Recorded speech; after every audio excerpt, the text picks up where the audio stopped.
Hello, everybody. Welcome to Thursday. The S&P 500 was up almost 0.6% today. A really strong day, actually. We saw the small cap stocks were up really mostly double that, almost 1.2%. A lot of leadership in the tech arena.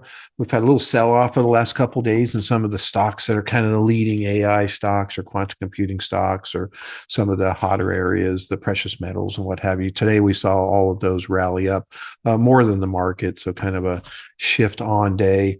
This is happening in the middle of a 2 day increase in the price of oil. It's now up about 7% since they started, talking about sanctions on the big Russian oil companies because of the Ukraine war. But there are some perceived lessening of tensions heading into the talks with China next week. They meet next Thursday. Of course, the CPI number comes out tomorrow. Pretty certain that there won't be anything in there that's going to dissuade the Federal Reserve from cutting rates next week. So that's kind of baked in, I think. I don't know that the CPI report is going to be all that important. Of course, everybody's going to be questioning whether the numbers are accurate anyway, just because of what happened with, the firing of the head of the BLS that produces some of these numbers, and the fact that government's closed. We'll see how this plays out. I think we're going to, see a situation where we get that rate cut, and then the debate will be the rate cut in December. They don't have a November meeting. And right now the market is expecting a rate cut in December also. So those are things, that are going to drive the market. When you look at kind of the battle that's going on in the stock market, the people that believe the market's going to go down are really have one huge argument on their side, which is just, this is a very expensive market. It really is. It's either the first or second most expensive market, depending on, in history, actually, depending on what metrics you're looking at. However, what we've seen in the past and over the decades is that markets can get even farther. I mean, a lot farther. It could double from here for all we know. And so, that's the one argument. Eventually that will matter. In the interim, it's these pieces that are happening. It's this AI build out, it's the rate cuts and those types of things. And, the headwinds are still there. We saw that.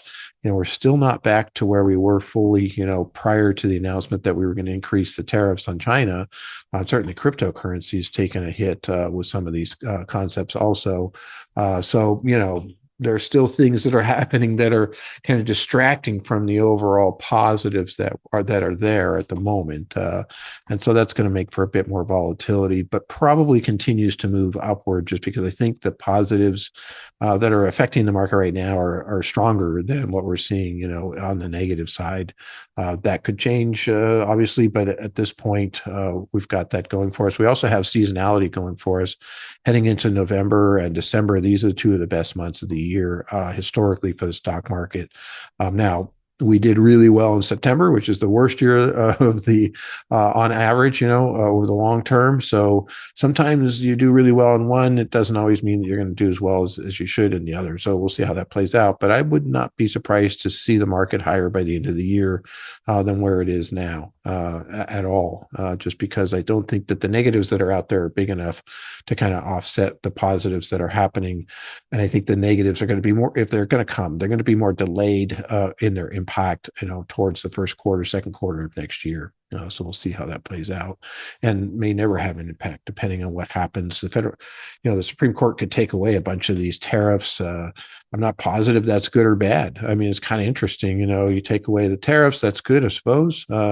However, we do have an economy now that is somewhat reliant on some of that income, and those tariffs have to be refunded.